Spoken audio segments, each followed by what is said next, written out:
Welcome back. You are now tapped into another episode of Must Be Two Sides Podcast. I'm your host, Call Me Woog. What's your name? Miss Fulks. Oh, my name is Lakina. You? And I'm Maria. Welcome to this happy Sunday. It's nice outside, nice weather. Absolutely. We are all gathered here to talk to Miss Fulks today. All right. So my first question is, how did you get started with everything? Tell us about yourself, rather. I'm sorry. Okay. So, well, my name is Lakina Fulks. I am a realtor, businesswoman, really just an entrepreneur at heart. So I have different several things that I'm doing. Right now, one is an educator for girls empowerment program that I founded called The Treasure Within. And I'm a mom, I'm a wife. And yeah, it's a little bit about me. What is your first, I won't say your first passion, but what is your first go-to? You know, you say you're a realtor, a businesswoman, a wife, and pastor also. What is your first, what is you first? Like, out of all those things, what would you say is your first calling, rather? Or, okay, so when you introduce yourself, what is the first one that you want to be known for, rather? I'm sorry. It would be a businesswoman. Mm-hmm. And then an author. You said an author, right? Yes, I'm an author as well. And what is your book about? Well, I have several books, but my main one is called Why, A Young Girl's Search for the Truth, which is a novel, and it's really a story based on my life. And this is from like adolescence, or this is from? From adolescence up into adulthood. Okay, and anything currently in there, or is this all from the past? It's current stuff in there too. Yeah. Oh. Past, present, current, futuristic. So the ending of the book is, how I ended it is for it to be the woman that I am going to become. So it's more so like a manifestation of, or a womanifestation of what you wanted to be? Yes. Like how you said that. That was a good word, womanifestation. So what inspired you to become an author first? Well, anytime I talked about my life, you know, it was just so long. And so people would always say, you just need to write a book because the things that happen is like unreal. Like, did this stuff really happen? Is this true? And I'd be like, yeah, that's actually true. And so I just decided to just write a book, and it was really pulled on me because I would get the confirmation over and over again throughout life. And really one day I was just sitting in deep meditation and prayer, and it's like, write the book. And I'm like, write a book? I'm not a writer. What would it be called? And what came to me was why, because in every time of my life, I always ask the question, why did I go through this? Why did this happen? Why?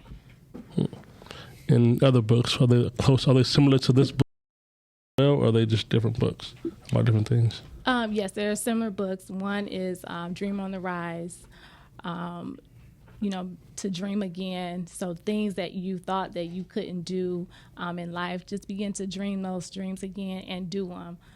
Because it was a time in my life where my dreams were suppressed, and I'm like, I'm never going to do it. But I began to dream again, live again, and then I began to do that.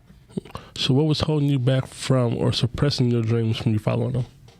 Really the people in my life just telling me I wasn't enough, not good enough. Husbands that I had, relationships that I was in, really silenced me and my voice. And so I stopped dreaming. I stopped what I wanted to do when I was a young girl. Now, what did you do to unsuppress, if that's a word, like to reach, like move it out the way, or like to dodge that, or to overcome that? Yeah, great question. So what I did was I just began to tell myself, like, you can do it. No matter what he's saying, that's not me. I will be somebody. I am somebody. I am beautiful. I am love, and I can do that. And I just began to talk to myself because it was a point in my life where I began to accept the name calling. I began to accept the beatings. My ex-husband was very abusive, verbally, physically. Every abuse you can think of, I went through it. So I began to accept it. Like, you a no good hoe. You a no good this. Yeah. And I realized, like, okay, this is my life. Okay, I got kids by him. Okay, this is just it. But then it was just something in me like, no, this is not you. So I began to speak up for myself. I began to just walk in my own. And then I came out of it. Did that take a toll on your mental health? Like, or how was that? It did. Many times I tried to commit suicide. Many times it was just a real thought battle. So as I had to really deal with my thoughts, and with doing that, it allowed me to really see how powerful my mind was and my thoughts. And I knew that no matter what somebody tells you, it doesn't really manifest unless you begin to believe it and take it as true to yourself. And then that's when the mental breakdown began to happen, because then you begin to think like, okay, yeah, I am dumb. I am stupid. Like, I had started to think that, but then I had to retrain my brain like, no, I am smart. I graduated high school early. I said I was going to do this. And so I began to retrain my brain. And, yeah, I just retrained my brain. Do you deal with the young ladies as the youth, or is it, like, how old are they? From what age range do you deal with? So the girls I deal with now is from the age of 8 to 19, but I also help women that's also adult women. So I have a group of women that I also mentor as well. And they're going through the same things or similar to what you were going through? Some of them are. It's a mixture of both. Some with the young girls, it's at-risk youth. So I deal with a number of different things that they go through and come across. With adult women, women that may have been in domestic violence, substance abuse, grief, getting over loss of a child, or just having difficult challenges in business. Now, was that in Michigan only, or where is it else? Well, the nonprofit is based in Michigan. Okay. Here, but I help women all over. So I have women that I talk to all over the world, as far as Australia. And what inspired you to do that? Well, what inspired me to do that is that I realized that it's other women out here that is going through things silently, where people don't know. Because I went through what I went through silently, where nobody knew, because you couldn't tell that I was going through, because I still maintained this front, because the men that I was with was very prominent men, so you wouldn't think that they would be like that. And so I still had to look good, still had to, people say, oh, you're so lucky, I'm like, yeah, okay, wait till I get home. Yeah, I appreciate you for saying that. Yeah. Because I didn't mean to cut you off, but especially with the climate now is with,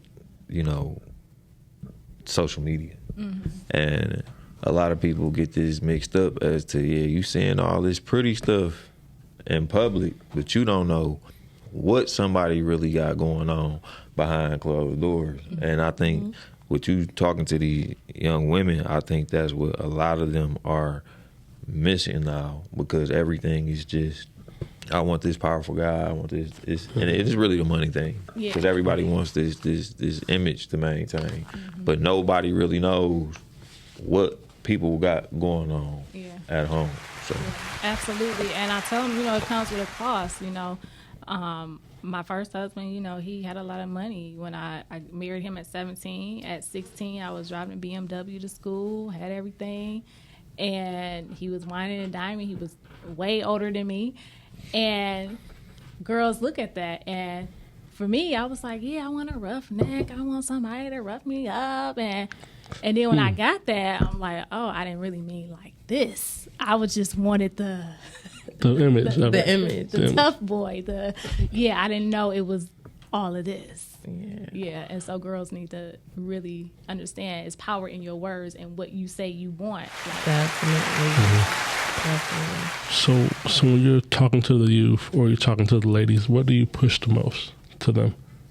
I push the most for them to know their value and their worth, and that everything in them and on their body is a jewel and it's a treasure, and that they have so many capabilities inside of them, gifts and talents, and really instilling in them that they are a queen, knowing their worth and value. Because I believe if a young girl knows her worth and value, she'll grow up to be a better adult woman and she'll make better choices. But when you don't know who you are and you don't know your value, you accept anything. You'll do anything because you really don't know who you are. What do you like doing the most, being a realtor or being an author? I like both, but you got to pick one. Right. I would say being an author, because I get to tell my story and do more with it, with my story. What are your goals for by the end of the year? My goals by the end of the year is having my program in multiple schools, which we're working on now, and opening up a actual school for the Treasure Within. And it will be for not just girls, but boys, because men need to know that they are a king too. And so it's important for a girl to know she's a queen, but then she needs a king, and a man that knows he's a king, but know how to treat that queen. Yeah. So with that, are you willing to also take on mentoring young men also? Or is it something you're, Yeah, absolutely. That's one of the extensions of it. So we have men that we're collaborating with and working with right now to actually build that program for the young men. Okay. I do want to appreciate you for doing that for the youth too. They do need that. Yeah. Because right now some of them are lost. Well, actually there's a lot of them that are lost. Sorry about that. It's a lot. But yeah, so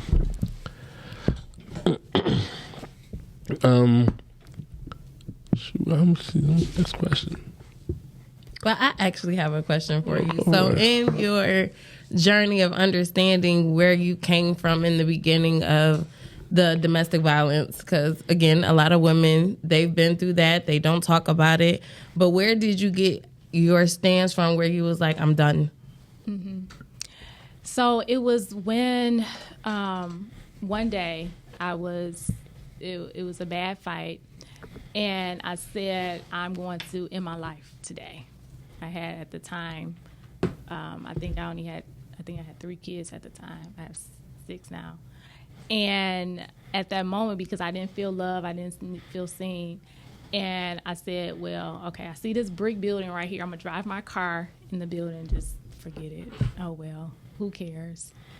And I remember right when I was getting ready to do it, my pastor at the time, they called me Sister Keena, they called me on the phone like they was in a rush to call me, and they like, I'm glad you answered. We just want to tell you, it was the pastor, the choir director, and the secretary. I'm like, well, all 3 of y'all called me on the three-way for. Like, we just want to tell you we love you.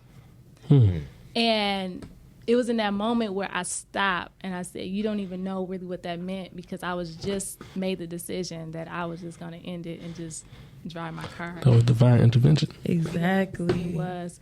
And I went home and I'm like, God, I can't do this anymore. And he said, it's time to leave. I said, how do I leave? I'm pregnant again. I'm in college. I'm really not working. How do I leave? And he gave me a plan. And I followed the plan, and I left.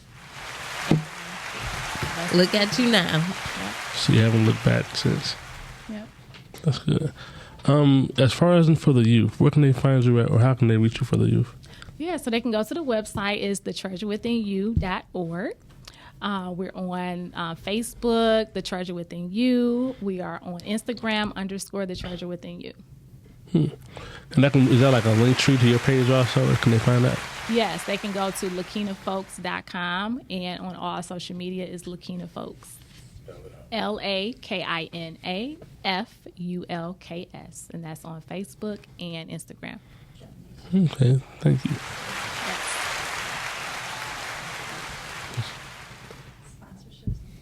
Yes. Oh, yeah.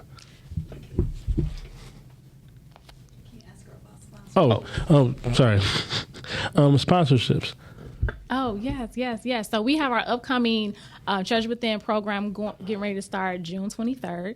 So if anybody want to partner, donate, our donations is tax deductible, they can go to our website. It's thetreasurewithinyou.org.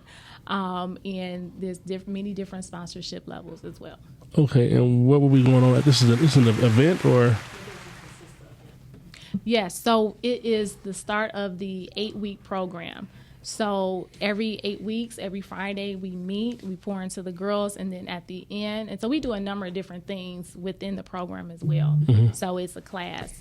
At the end of the class, we have a graduation, but we call it a crowning ceremony where we actually crown the girls queens and we give them crowns. And so we have a number of different prominent people within the city, Atlanta, all over come in to be there at this huge event. And it is a gala, if you will, formal attire. So men are in tux, girls are in beautiful gowns, and they get the top-notch treatment, and we really celebrate them. I'm really big on the celebration because a lot of times some girls may never, ever get celebrated. They may never have a 13th birthday party, sweet 16, an 18th birthday party because of just life or where they are. So I make this that day. They may never get to go to prom or maybe a high school graduation. So this is that day, and we make it very memorable for them. That's dope. Where is it located? It's going to be in Dearborn at the banquet hall. The one on Telegraph? Ford Road. Okay. Some of her special guests in the past and who she have coming up for this. Okay, and your special guests from the past that have been there and the ones that'll be there this time. Yeah, so we're still working out the guest list for this year's program. But the people that we have partnered with us in the past is Drew Sador from Atlanta Housewives. So she's a big supporter of my nonprofit. So she more than likely will be coming in again this year. We have Dr. Sabrina, who's here in Detroit. Dr. Eddie Connor, who's there. He helps with the program in our beginning, which giving the affirmation to the young girls. So we have a lot of different people that come in from all over. Dr. Amy from Las Vegas, Nevada comes in. So we have a lot of different people that come in and speak to the girls and that have been supporting us for a number of years. Okay. And they'll be there this year also, or you have someone new? Yep, so we're working out on who we got this year. So I usually bring that out the end because I make it a surprise for the girls. So we usually always have a celebrity guest come as well. They won't see this, you can tell us. You can like break the news right here. Breaking news. Yeah, we know. It's gonna be me. Well, I can tell you, it is a celebrity that is that we stay all over TV, and she's a doctor. Okay. Oh, okay. Yeah. I think I probably know. Here in Atlanta. Atlanta. On the show? She's on the show. Is she tall or short? Got a couple books out? Nope, she don't no books. It ain't her. Oh, You thinking about y'all about that? nope. About Dr. Jackie. I knew you was about to say it. Nope. You can tell us. No, she can't tell us. She can't tell us. They reached the agreement. Yeah. Okay. NDAs. All the legal stuff. Yeah. Well, we have to wait and see. Yeah. Absolutely. I hope to see you all there. Yeah. Absolutely. And this is, when is this? It's in June, right? Yep, so we start June 23rd. The graduation will be August the 27th. Okay. That's a Friday, right? Sunday. Oh, wait. No, the June 23rd is this Friday. Friday, yes. Okay. So it's every Friday. Yes, every Okay. Friday. So I just want to know. So what are you teaching exactly in the program? Like, are the young ladies learning how to eat from salad forks? And is it like Etiquette. etiquette? That's what I'm working. Is Yep. it okay? So we do a number of different things. So we focus a lot on self-esteem. Okay. We do a number of different activities. We do have etiquette. So we have an etiquette school that comes in to teach etiquette, fine dining, how to sit, how to walk. We have models that come in to teach the girls how to walk also, because they need to know how to walk for that day as well. We talk about sexual education, diseases, pregnancy. So I have a relationship with it's a program in Auburn Hills. So they come in, they do a great illustration about STDs. Like, it's just phenomenal. We do we talk about credit, personal credit, business credit, how to have a business if they want to be an entrepreneur, because a lot of the girls are doing some type of form of entrepreneurship right now. So we help them to build that business. So I also have mentors, and the women that help me with the program each year, they're all business women. They all are prominent women, so they can look at us and say, hey, and we all have a story that we were once here. We were all not like this, but this is how we did it. And so you can be beautiful, have brains, and have your own money and be independent and use the talents that you have, something that you're doing now. So now you're maybe doing here. Some of them they're doing here, and they're really good. So let's make that a business, but not just make that just a at-home business, but let's make that a actual business. So those are some of the things that we do. Now, for the programs for the older ladies, are there any relationship building things being taught? Like, it just going with today's climate, because the argument now outside of the whole battle of the sexes and men should be doing this, and the Kevin Samuels and all that stuff, you know what I mean? I feel like our generation, we was never really taught to date. We were just told, well, me personally, we was just always told we weren't ready. Then when I turned 18 and graduated, it was, well, you might as well just go sow your seed out into the world. And these are coming from the women in my life. Because for me, no disrespect to the men, and they are great men, you know what I mean? But the women were the ones who I looked up to, because they was the ones with the money. These was the ones who was making sure things were taken care of from what we could see. These was the ones who was, if you fell out the tree, all aunties popped up, you know what I mean? So that type of love and nurturing, but it's not a part of the agenda anymore. You see what I'm saying? Yeah. So is there any relationship building? Because even with the guys, and the little boys, we were taught so wrong. Now that I'm 34 and looking at the climate of the world of what's going on, especially when we're dealing with kids that don't even know what they want to identify as with gender now. You know what I mean? Yeah. So is there, that's what I'm saying, is relationship like telling people, helping people understand boundaries? And is that being taught in these programs as well? Or because, from your background, these are things that you can really open up and speak on, because like you said, sometimes we end up in situations because we think we want that, but we don't know what all comes with that. Right. Yeah, absolutely. So we do actually teach on that. We talk to the girls about communication, about relationships, and not just relationships with males, but relationships with their parents, their siblings, just relationships, period, how to communicate, how to conduct yourself. So we teach them, how to properly talk, no, during this time, you don't need to be talking. So they get direct instructions from other professional women. So not just me. So I bring in people that have a degree in this, and this is what they teach and most of them are doctors that's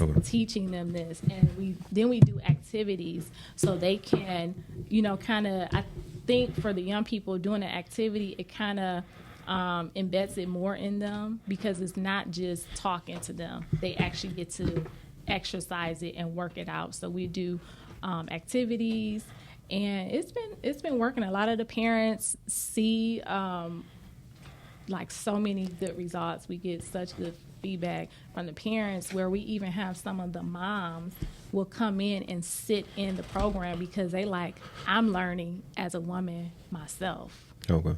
Yeah. Okay. We greatly appreciate you for reaching out and you guys, ladies, being here. Kelly, we appreciate you too behind the scenes over there, chilling. We have to do another part 2 for this.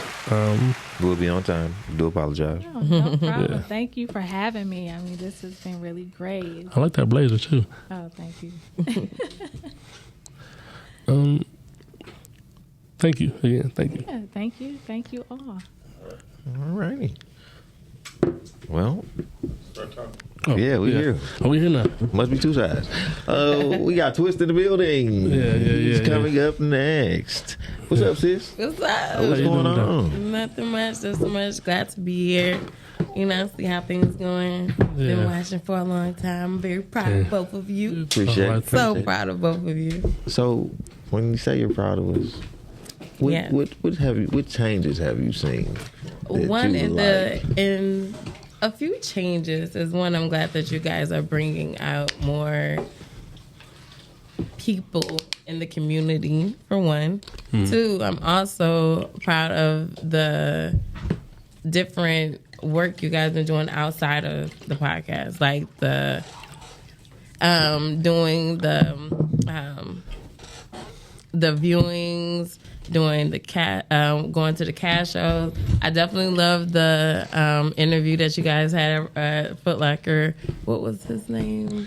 Cam. Cam. That was Cam. awesome. I really, really loved that interview. And then the fact that you guys are really, from the beginning of the show to now, you see the comfortability and what you guys are doing. So I'm very, very happy for you guys, and hopefully continue to see some more growth in everything. Appreciate it. Definitely. Twist, Gang. what's happening, brother? Yo. Yeah, there you What go. up? There I go. Yeah, what's going What's on? good, fellas? brother? What's going on? I'm telling you. Man, I gotta- Is there wine? Yeah, you can pour me up. No, you can pour your own. I ain't that worried. My bad. Oh yeah. Listen, Miss Folks gone. You understand? Yeah. We about to get to this real shit. Yeah. But Twist, proud of you, brother. I see you came and you said you was getting ready to put together the baseball team. I see you put the baseball team together. Just came from the field, bro. Okay, so how was that going? We lost today. Was it a bad loss? Nah, I mean, I think the loss is a score loss. don't reflect how the game really went, though. We lost. It was 11-4, but we played. Like I said, the score don't really. I mean, it sounded like we got blew out. You know what I'm saying? But we really didn't. Though, you know what I'm saying? What's the hits? What was the hits across? It was like even. That's what I'm saying. And Okay. you know what I'm saying? So are the boys getting better? They are. Okay. That's the dynamic of my team. Like everybody's pretty much like it's like either they first or second year playing. Okay. So, I mean, with that being said, like trying to learn baseball at like 14, like they next level is like high school for real. Right. So trying to learn that, you know what I'm saying, like at this age, that competition is already There. It's one of them things like you gotta really be invested into it from like a younger age to their age, like 14. On some like AAU, they already do AAU here, then they doing anything else, and they get younger, like from PAL, all that stuff. you gotta again. kind of at least you know what I'm saying. I'm talking about the kids on my team ain't never picked up a baseball glove. Right, like right. This year is like they really like first year playing. You know what I'm saying? So Let me ask this.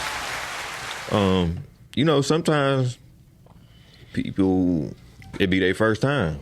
Do you see any potential breakout stars? Oh yeah, I do have. I got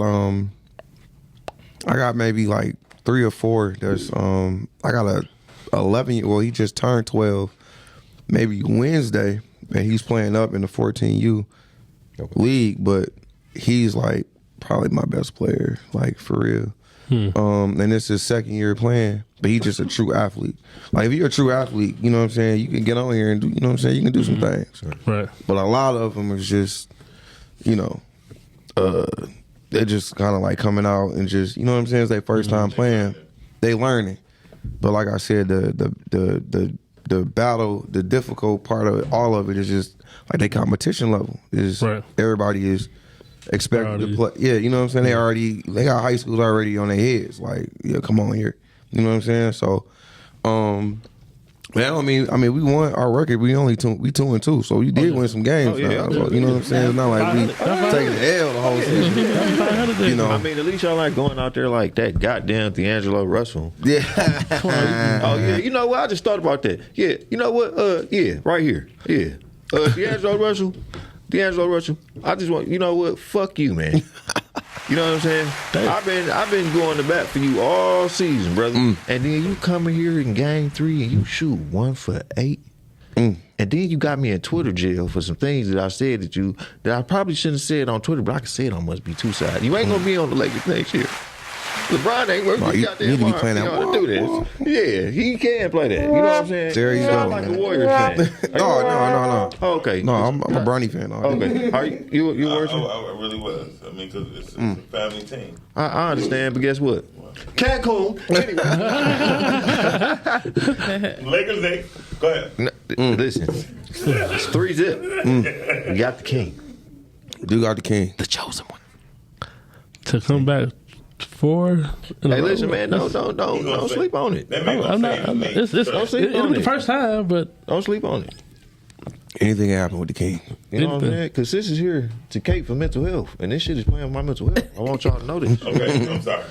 No, it's okay. I ain't gonna crash out. I ain't gonna crash out because the climate what's going on right now is fucked up. You know what I'm saying? I'm tired of it. Listen, all y'all men who this tender dick shit with y'all shooting at these women, shoot your motherfucking self. Don't shoot her. Shoot your zoom in right here. Please, I need the camera right here. To you tender dick niggas. Don't kill these black women. Kill your motherfucking self. Kill yourself. Don't kill her. Kill yourself. Please. I'm tired of looking at the news across the world and these black women getting killed on the hands of these men who are tender dick. These are y'all exes for a reason.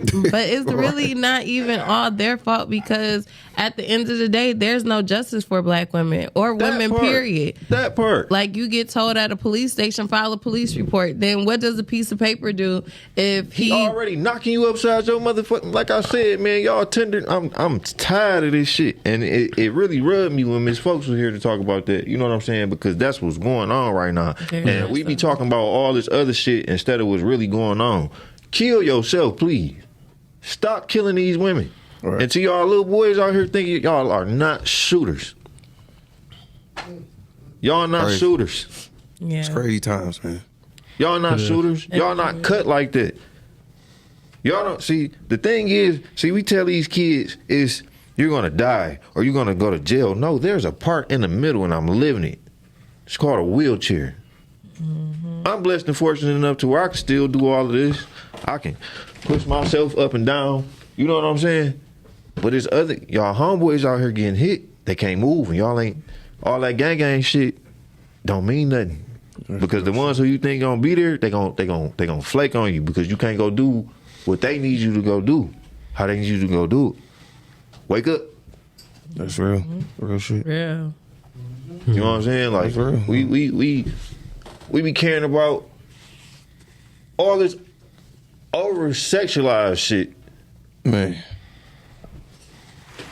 You know what I'm saying? Real, bro. You speaking facts.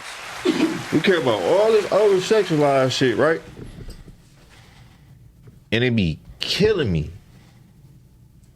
And I be wanting to cry for these kids, bro, because we fucking these babies up, bro. Mm-hmm. It's crazy you said that because, like, I was having a conversation with somebody about just our music now, bro. Like, all the club hits, like bangers, is the most ratchetest, disrespectful And it's about women too, shit, though. bro. It's about women too. Women, Women got all the club. If you think about it, women got all the club bangers, and they all. And my it, pussy pink, my booty hole. brown. Come on, like But what is we telling? it's winning, though, right? And it's cool. Get your bag. But like, we gonna realize, like, Simba just got a snippet he just dropped, man. It's a song kind of about John Morant, and he's like, it's not about John Morant, but he like, I understand what the hip hop community is doing to these kids. Yeah, you 23 years old, bro. You got 200 million. You fucking I'm up not for mad at you for what you doing because you're not breaking no law. And that's the part where us as black folk, we got to stop jumping on our own about shit. Stop thinking when you see young black men with a gun, he doing dumb shit. All right. You know, people don't. If you have a permit and you ain't out here killing people and doing something wrong with a gun, we got to stop looking at each other. Oh, he got a gun. He going to go do some dumb shit. Because here's the thing. We got white senators who are taking pictures. The Caucasian kids, and I don't want to make this no race thing because I'm not for that because we all got to live here together. You see what I'm saying? We got to stop looking at our own crazy when it comes down to guns because what the climate is now, our black women need guns. Look at what's been going on for the past 6 months in the city. Yeah, I'm still pissed about that the mama who went to the store. Yeah, and got the robbed nigga and shot got her killed, at the store. Mm-hmm. Then the nurse last week, Patrice. Yeah. And then shit, but down the street, the hotel thing. At the hotel. Then yesterday at the car place. Yeah, bro. Like, fuck. Man, he waited on the girl to get off. You get off work, and he killed her at the dealership. At the dealership On 8 Mile at Legends Motors. The old Dodge dealership. Mm-hmm. It's on 8 Mile. You see what I'm saying? What the fuck is going on, bro? Then we so fucked up and so hood. You got people saying free these animals. Man. Shit backwards, bro. Yeah. Like we be so. It's the world. No, motherfucker, it's us. Yeah. But like I said, it's I mean, that music play a part of it too, though. I mean, you just look at it. You know what I'm saying? You got every club. I just DJ'd at Nicky's last night, bro. Every club banger is just like some ratchet ass female song. And then on the flip, you got Future. You telling me you falling out of love? You know what I'm saying? Like everything, like damn near flip. You know what I'm saying? Yeah. it is.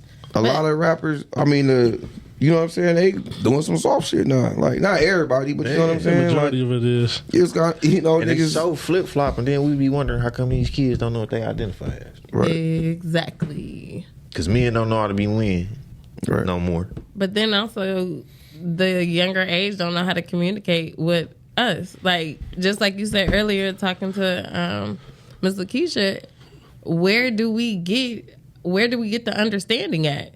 Like, how we don't know how to communicate with each other, for one, in our generation. And I don't know why they call us the Gen Zs, the one born 81 through 89. No, I was having the key at 7 years old and making my own food. So I definitely more so identify with Gen X. But I also understand and wonder, we were taught what not to do, but not how not to do it. Exactly. So we were taught, don't follow what your uncles and all them did, or don't follow or be put in jail at this point in time, or don't do this. And women, we also were taught, well, you got to do it by yourself because he's not going to always be there. Why were we taught that instead of going towards the outer of what's not there? Why weren't we taught back in the beginning of this is what we're supposed to do? Not to mention, you know, Yeah. a lot of this. Oh, go ahead. No, go ahead. I'll just piggyback off the kids, man. Like going back to my baseball team, like my team is like they very emotional, man. Like, you know, in baseball, if you know what I'm saying, you showing especially like my son, right?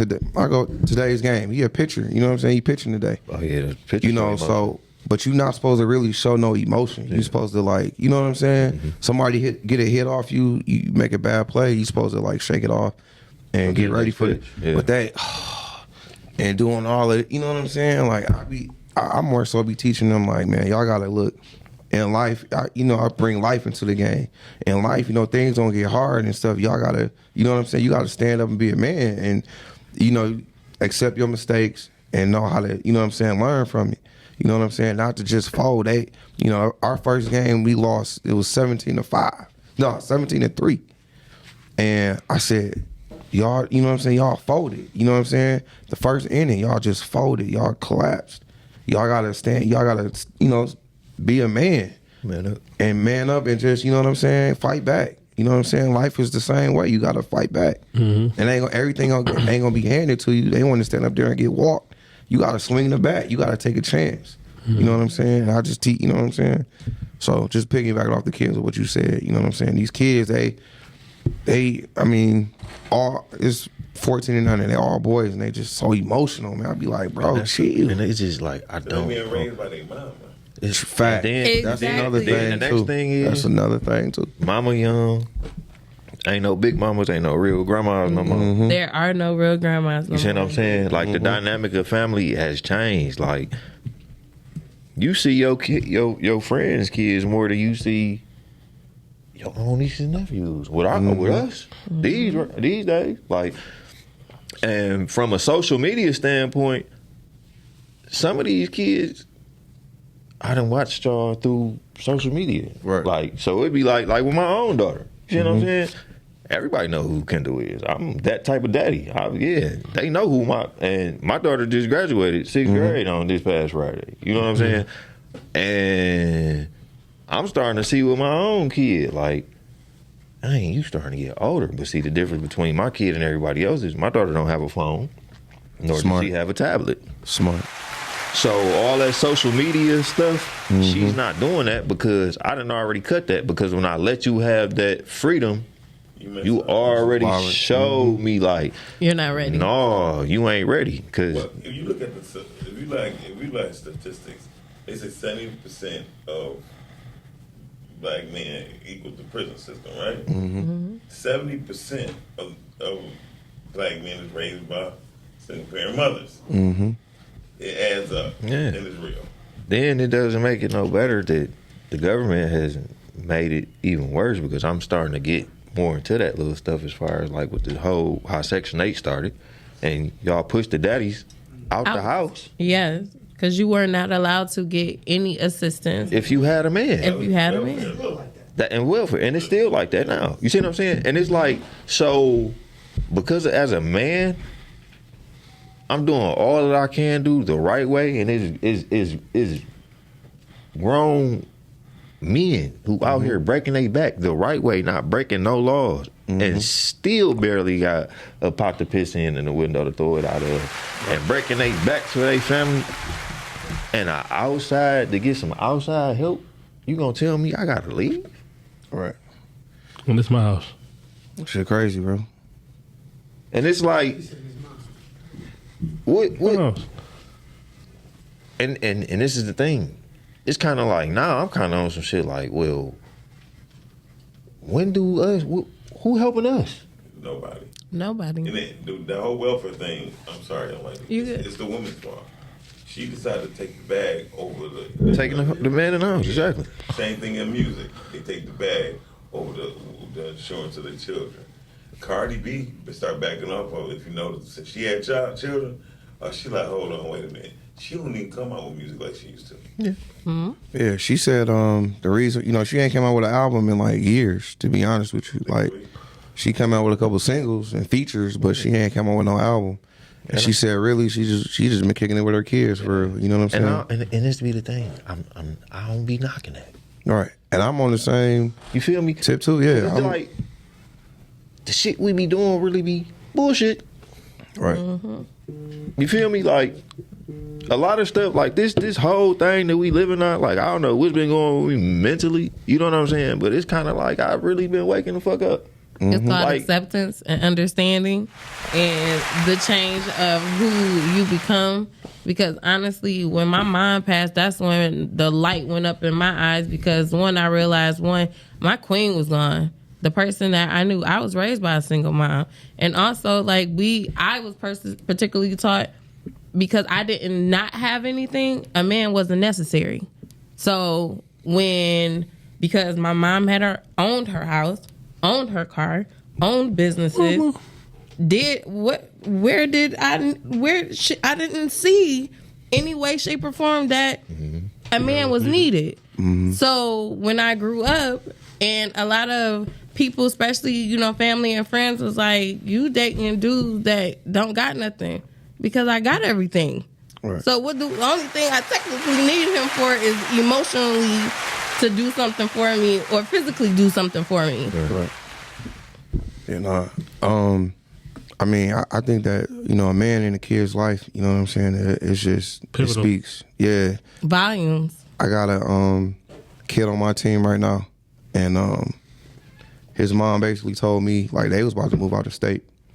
And, the only reason why they move out of state is because of this baseball team. And she, no joke, back in December, because he played last year on my team. Mm-hmm.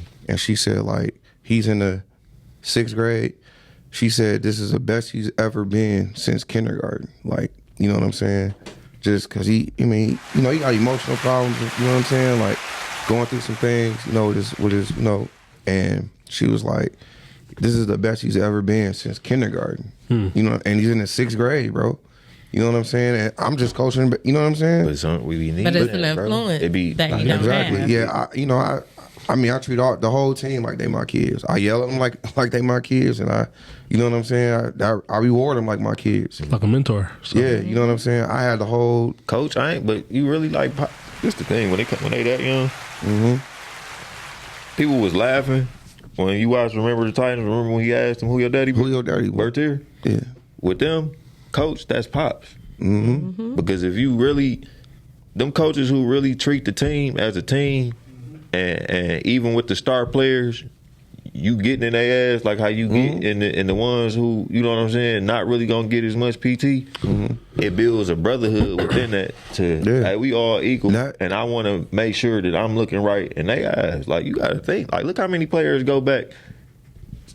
They middle school, they not giving no money to the high school kids. Right. I go get his money to the coach that really, you know what I'm saying? And for you who believed in me. And I got it, like I said, I got to give you flowers for that, bro. You said that brotherhood. I teach that. You know what I'm saying? I had a team. I got 14 kids on my team, bro.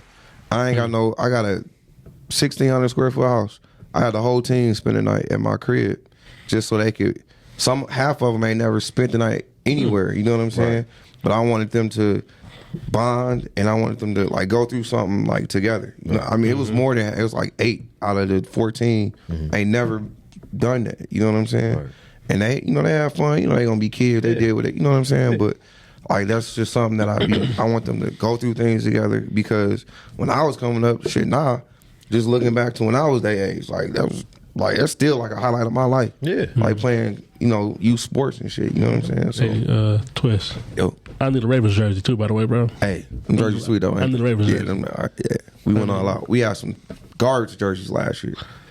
I let them pick the logo. They picked the damn. I didn't even know what it was. They picked the Fortnite character as a.